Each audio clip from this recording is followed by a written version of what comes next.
In today's video, I'm going to teach you how to include Calendly links in your Gmail emails. 5 minutes. Open Gmail and start a new message with Compose. In the Compose window, look just below the email body, near the formatting toolbar. You should see the Calendly icon there when the Calendly Chrome extension is installed and active.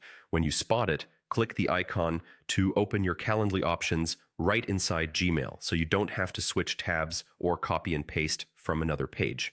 From here, you have two main paths. First, if you already have event types set up in Calendly, choose event types. This shows the booking pages you've configured, like a 15-minute chat or a 30-minute meeting. Select the event that fits your email and click Insert Link. That drops a clean, clickable scheduling link directly into your message, making it easy for your recipient to pick a time that works. Second, if you want to tailor a specific invitation, choose one-off meeting. This is great when you want to propose a single meeting rather than sharing your general booking page. Start by setting the date you want to meet. Next, choose the duration that suits the conversation and click Next.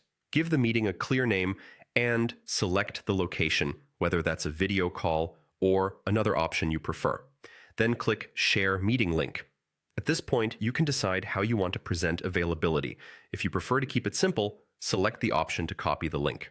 Then paste that link into the body of your email. Your recipient will click it and pick a time. If you'd rather highlight specific options, choose Add Times to Email by clicking Copy Times. Calendly will generate a set of time slots based on your availability for the date you picked. Paste those times into your email body, and your recipient can choose directly from the list. It's a great way to guide the scheduling conversation while still keeping flexibility. A couple of quick tips as you finalize your message.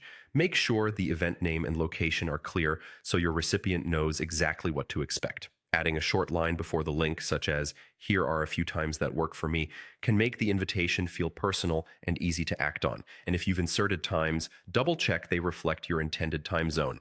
That's it. You've added a Calendly link or specific time options right from Gmail, streamlining scheduling and saving the back and forth.